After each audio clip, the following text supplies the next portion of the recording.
Hey guys, welcome to Beyond the Message. And yes, you have a different host today. I am not Bobby. You have a different guest today. I really could have invited anybody. Bobby's away getting some much needed rest, and I had the opportunity to invite anybody I wanted to in, and I chose you. And I gave you some names too that you could have chosen. She did. I tried to get out of it a little bit. Well, after 6 months of her begging every morning, can I be on Beyond the Message? Can I be on Beyond the Message?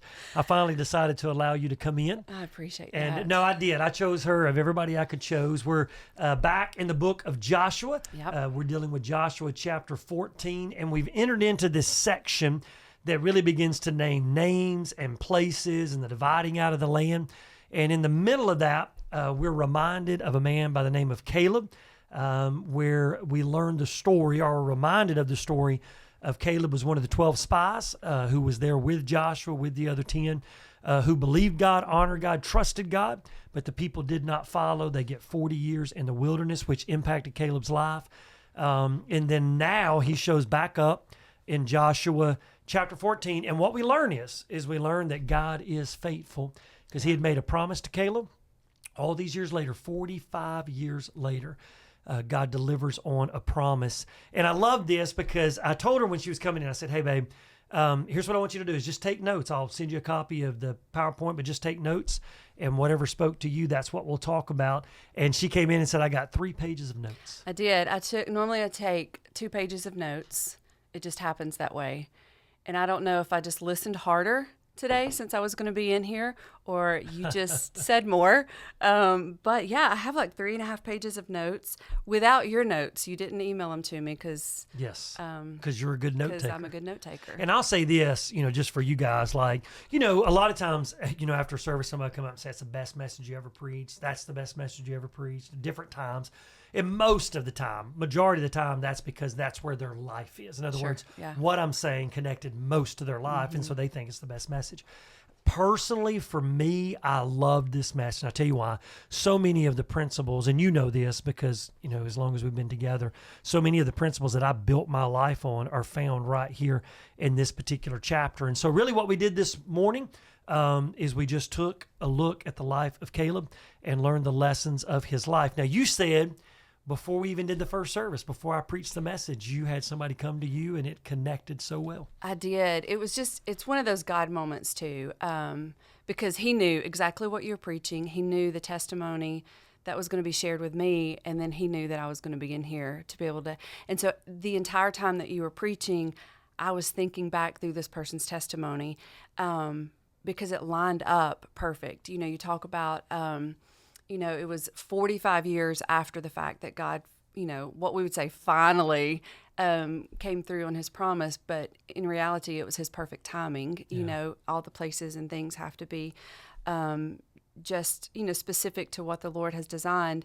But yet, in doing so, he's just doing a work in us as he did Caleb or whatever. So I hadn't even shared the story with you. No, I have no idea what's coming, so I'm nervous. I know. Well, you shouldn't be. And I won't share names or whatever, because I looked at them and I said, you have to get on video because you need to share your story, because people need to be encouraged that what you went through is a possibility. Because a lot of times, just like you even said today, and as I was listening, when we're praying through something or going through a battle, we wanted it yesterday. Oh, 100%. Or I think you even made mention today, it's like, he waited 45 years.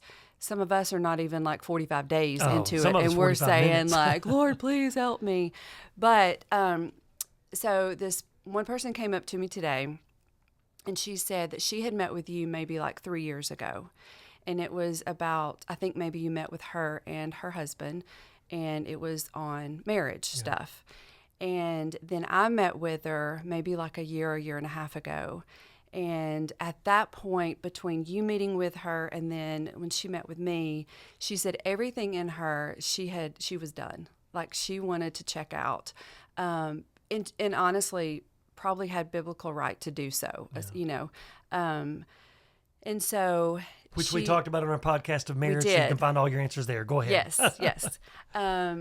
But she said that she never got an assurance that she could walk away. And she was focusing and praying and seeking the Lord. And but in her mind, she was done. Like her mind was saying, you need to walk away, give up, give in, whatever.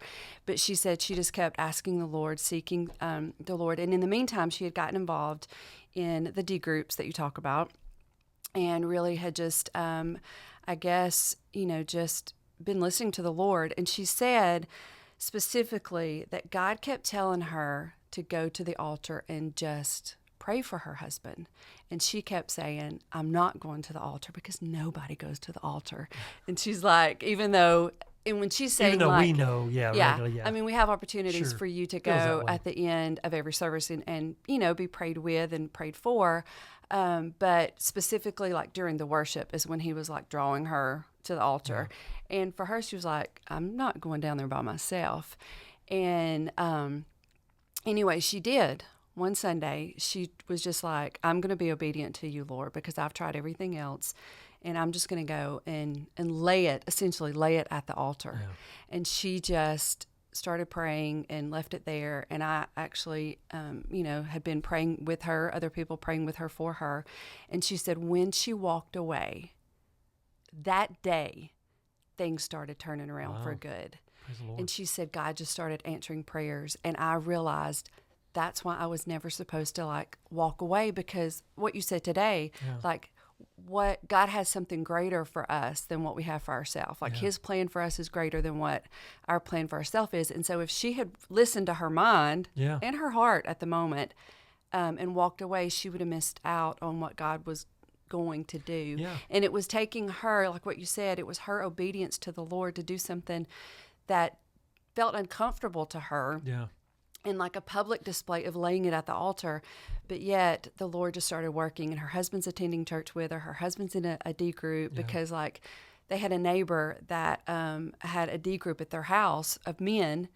And he found out and he's like, well, can anybody come? And he's like, come on. And so now he's attending this D group. Awesome. And their whole life is changing. And she said, I'm so grateful that I waited and I listened for the Lord. Yeah, so extra lesson, which is, you never know what a simple act of obedience will produce. And that is what this story is. I mean, when you look, children of Israel, they're at the Jordan, they refuse to go in. Joshua and Caleb stand up and say, we need to do it. God's called us to it. Think about this. Caleb could have identified in that moment that is the greatest act of defeat in his life, because he didn't get it. He had no idea until Moses tells him, because you got to go back 45 years and Moses said, hey, God's going to let you see it. So he knew back then, but it was that simple act of obedience that gave him, what we're reading in Joshua chapter 14. And that really is what this week is about. It's about trusting God, not saying nevertheless, not saying but taking that step of faith. That's what obedience is. It's an active step of faith. And that's what she did. Yeah, she did. An active step of faith. And I go back to that scripture that says, because I was fully devoted to the Lord. Yeah, absolutely. And that's what she was in her life. Like she really had made the changes for her personally. Yeah. Instead of trying to change her spouse, she allowed God to change her. And in doing so. Because God knows what you need to do. And so following that makes all the difference in the world. And, I think the reason I was so personally connected to this message, as I see it, is like, you've known me a long time. And so, you've watched me go from who I was to who I am. And man, you honor God, God will honor you, has just been a principle that I've tried to live my life by. And I'll say this, because I think it works in every arena of life, and that's what you see right there. What you see is, God was saying to her, honor me, do what I want you to do. Mm-hmm. And then I'll work, I'll do what needs to be done. And it doesn't always happen overnight. Doesn't always happen when we want it to, but that's a principle you can completely build your life on. And somebody that's been praying for years. Yeah. Years before the 3 years ago that she met with you, was praying years before. Well, it's so good you're saying like a 3-year journey. Because most people aren't willing to stay in there, and that's the lesson of the Bible. In this series, one of the things I did was I talked about how long Joseph waited, how long Abraham waited, how long all David waited, and you see that in the life of Caleb. We read he was fully devoted to God, but think about that for a minute. He was fully devoted to God. Still had to wait 45 years. Still had to wait 45 Absolutely. I would be like, Lord, I'm fully devoted. Yeah. Like, how much longer? But I think the other side of that we need to talk about every once in a while is the fact that, like, the blessing that Caleb received, number one, we're still talking about it. For sure. All right. Number two, he's reaping the rewards of it in heaven. And so we forget sometimes that, like, okay, I trust God in the moment. It takes so long to get there. But the reality is that faith, that trust is rewarded in heaven. And it's a blessing. I mean, it's the story of God and what he does in our lives. And so that blesses us for the rest of our life. And Ephesians 2 talks about that God, for lack of a better illustration, what Ephesians 2 is talking about is God likes to take us and like put us on his mantle of faith. Yeah. And Caleb's one of those guys that we learn from in that. So what spoke to you? 3 pages of notes. What really stood out to you on a personal level or encouraged you? I mean, well, I put in here like be like Caleb in quotations because you said that at one point. And it was just, I think, the overall reminder of it's not an hour timeline, but that we have to keep ourselves surrendered to the will of the Lord and the calling of the Lord. And in those battles, remind ourselves that, God is going to call us to do things that may not be the popular thing with even our friends, that you're going to have people that go against you. But at the end of the day, we just have to make sure that we're being obedient to the Lord. So, I think one thing I want to point out too on that point is, listen, everybody, sometimes when God calls you to something, even the people that are professing God can stand against you. For sure. And that's a tough thing in the Christian faith sometimes, is like, not everybody's walking with God. Not everybody's seeking the Lord. Not everybody is allowing God to lead them, guide them, and direct them. And I mean, that's what you see in Caleb and Joshua. I mean, God is leading them, guiding them. They're taking him at his word, and the whole congregation is against them. And you don't see that sometimes, but that is a challenge. It's not always easy just to follow the Lord and honor the Lord. I think one of the things that stood out to me in studying it that I think probably, captured some hearts today was the hurt. Yeah. I mean, man, how in the world did Caleb wait for 40 years for God to deliver something? It all got created by other people's choices and other people's actions that, I mean, every morning impacted his life. Every morning could carry a hurt or a bruise to his life, and yet he comes through it on the other side of faith. He didn't wake up every morning mad at the people that had placed him there. It was like he chose. And 100%. I think that's the one thing is, we joked this morning, I was getting out of the car and I was like, oh, I'm so tired. And you're like, don't tell yourself that. And, I joked, I was like, no, my body's telling me that. But here it's the same thing with Caleb. It's like every morning he had the choice, and he's human. We look 100%. At sometimes these, biblical stories and think, oh, that was so far ago, and that, they were superhuman or something. I don't know what we think. But he was human. And so he had that opportunity every morning to blame every single person that caused him to be there. Well, think about all the challenges. I mean, every story you read about while they were in the wilderness, Caleb's there. Right. And he's watching it and having to go through it. Yes. It's crazy. But yet we see what a faithful servant, follower of Christ he was, of God that he was. And it's just a reminder of, you said that he focused on, what could be, and he had 100%. The faith. And I think, and I know that that's what kept his eyes and his perspective where it needed to be. And for me, when I focus on what I'm going through or how I feel or whatever, then I don't have the perspective that I should have. Yeah, one of the greatest statements that God ever gave me, I think, is that, you have to learn to talk to yourself rather than allowing yourself to talk to you. And so you have to arm yourself with the promises of God. You have to arm yourself. I love that. I mean, really and truly, I believe that Caleb saw God's strength is greater than any of his circumstances. Yeah. And so he just believed God is sovereign. He's in control. He rules over this world. And although circumstances and sin and the challenge of this world can impact my life, God can overcome those things to get me to where he wants me to be. And, you and I, we've said for many years, our life verse is Romans 8:28. And that's exactly what it's all about, that God orchestrates. And you and I've claimed that for our whole lives. I mean, that's what he did in our life. Mm-hmm. Well, I think you said something. You said Caleb chose faith over the past, and he chose faith over the fear, and he chose faith over his future, that he didn't have his mind on the desert. Yeah. And you took good notes. I did take good notes, and I listened to it twice. I never attend both services, hardly ever. There you go. Never. You did the perfect Sunday, because I talked about me attending 2 Sundays sometimes. And so I did today. But when you said it, it hit me because I thought, how many times do I live my life in the reality of my desert Yeah. or my past? Yeah. And, you know, and to make that adjustment that I need to live my life fully devoted. And you said it like closing the gap of where my life is and where God wants me to be. That's such a good word, because like I'm sitting here listening to you, and in my mind, what my mind's screaming is like, hey, it was the pursuit that delivered the perseverance. Yeah. That's what it was. He was so pursuing God and focused on God and what God had for him that it overrode any of the circumstances or things that he was facing, and it gave him perseverance because he believed with everything in him that God's going to deliver what he wants from me. And I think, you know, a lot of times when you see the persecution in the New Testament church, so when, you know, Revelation, people don't realize this because they think Revelation's all about end times. Revelation was written as an encouragement to the Christians in that day who were facing major persecution. Right. Peter wrote because they were dealing with major persecution. John, major persecution. And what they were constantly focusing on was the reward, the blessing, the things that God has for us. That's what you're striving towards in face. And they would call it in this light difficulties that we're facing. And now you step back here, Old Testament, you look at Caleb, he perseveres.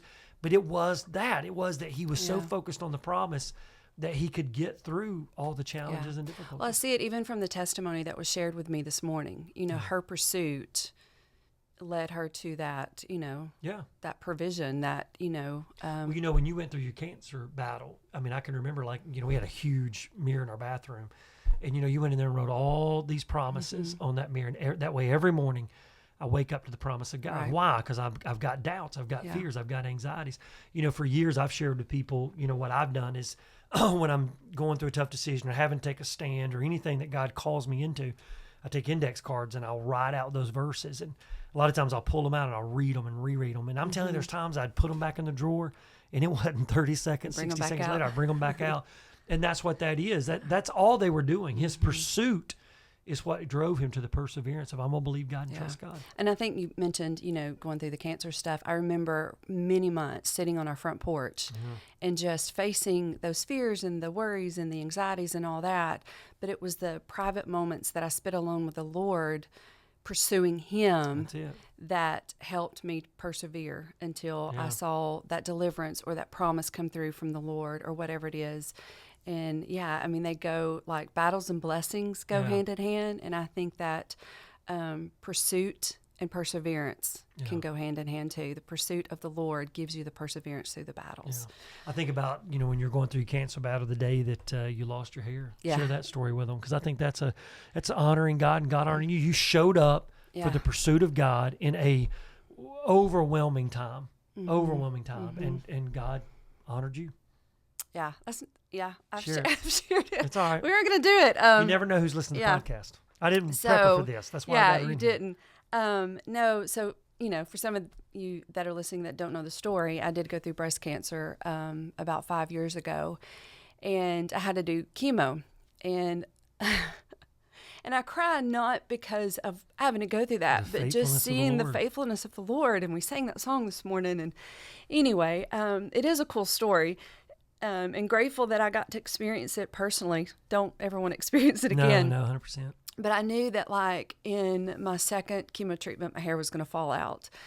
And that was a whole story, too, and a cool God story of how I got the wig and the whole thing and how he met me there. But the one morning that I was going to go wash my hair, I knew that it was just going to come out because it had kind of been falling out and stuff. But you and Hannah were in the living room, and I was like, all right, I'm going to go do it now. And I kind of just set the tone and the scene for everything. So I put worship music on because I really wanted it to be a moment of focus on the Lord. And so I get in the shower, worship music's playing. And as soon as the water hits my hair starts falling out, you know, and I can just feel it. And I just start crying. Again, not because I was sad or mad or anything, but I felt the presence of the Lord. Yeah. And so I was just, you know, doing my thing. And so I get out, and again, you mentioned that all the verses were written on the mirror. And so I'm reading the verses and listening to the music, and I still had a little bit of hair left, which we had fun trying to get rid of that later on. But I had called you in there because you know, there's not a book of like, how do you present yourself to the loved ones when you're now bald. And so I called you in there to just be like, here I am. And you knew that I had gone in there to take a shower. Yeah. And so you were kind of expecting it. But I'll never forget the moment you walked in and you just wrapped me up. And the song that was playing was Just Be Held. And it was just a moment that God was like, Amy, I see you.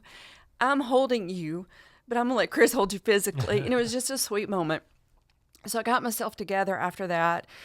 And I went and did my quiet time. And I'll remember that morning, my quiet time was called Remember and Reflect. And so I did. I just sat there and I wrote in my journal of just how God had just met me in every moment of my journey up until that point, and was just praising him and just thanking him. And so I finished that and I came and sat in the living room with you and Hannah. And it feels like forever ago. But I came and sat with you and Hannah, and my phone pinged. And I had a text from a prayer warrior that prayed for me every single day. Yeah. And I had not told her that that was the day that, all this was probably going to happen. And I sat down, and she sent me a text with a verse that she did every single morning. And when I opened the verse, you probably remember that I just started crying. Yeah. And you and Hannah both were like, "What's wrong? Are you okay? Are you okay?" And the verse was out of Luke, and it talked about that God even knows the number of hairs on your head. And in that moment, again, it was just a reminder of, Amy, I see every hair that you have left on your head. Yeah. And I text my prayer warrior, like, you don't know this, but this happened today. And she said, every hair that you lost was an offering to the Lord. Yeah. He'll restore it. Yeah. So it was just a moment of just him being faithful. And the reason I wanted you to share that is because, sometimes when you preach and you teach, you go to a text and you're like laying out a section. Yeah. Here, I'm wanting to talk about the faithfulness of God, so that's it. But when you teach through it, through a book, or you're going verse by verse through everything, there's so much truth. And the reason I like that you just shared that and that the conversation got here is there's so much truth in this. You honor God, God will honor you, just everything that we got. But, at the beginning, kind of towards the beginning of the message, talked about that simple statement of God is faithful. Yeah. And God is faithful, and that should steady us. Mm. And that's what God was doing there. I mean, I think about, you're talking about Scripture and remembering and all this. That's all Caleb does. I mean, Caleb's getting ready. He's going in and he's giving this testimony of, hey, here I am. God did what he said he would do. It's this big moment, it's an exciting moment.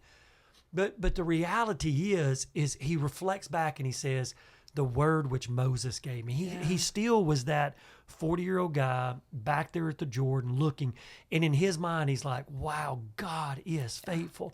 And then you look at him and he's going to take Hebron, which is that was the great place, where the grapes came from. He's going to the place to fight where everybody was terrified of the giants and the big fortified cities. They literally described it as walls to the sky, and he says, I want that. And the reason he believed it was not because of him or whatever. It was because he knew God is faithful. Yeah. And I think we just need to remind ourselves sometimes that God's still there today, that he's in the small things of life, reminding us, showing up for us. So Caleb does this whole journey, and here he is. Because like I said, you aren't seeing through all these stories, Caleb. Yeah. Boom, Joshua 14, Caleb drops back in, and it's like, oh yeah, that guy, remember, that missed out, that got 40 years in the desert, had to go through all this difficulty and hardship that most people would write off. Oh, here he is, and he's taking the land of the giants. He's getting everything God has for him. And it's just such a special place. But what it should do is not emphasize Caleb. Yeah. And not emphasize the Lord. For sure. His attentiveness to our lives. And I think every battle you go through, even though they're personal to us, it shouldn't emphasize us, but the work that God is doing in and through us in those battles. Yeah. And so when I was going through that, I didn't know where to turn in Scripture. I went to Psalms, and I just wrote a lot of notes in Psalms. And so even now, it'll be 6 years later, this fall, I reflect back every time I look at Psalms, there's something that I had written in there of how God was faithful to me. Well, I think it's good that you brought stories to it, because that's the thing. I mean, look, this. I would just say to everybody, I think it's a good ending place for us, unless you got something.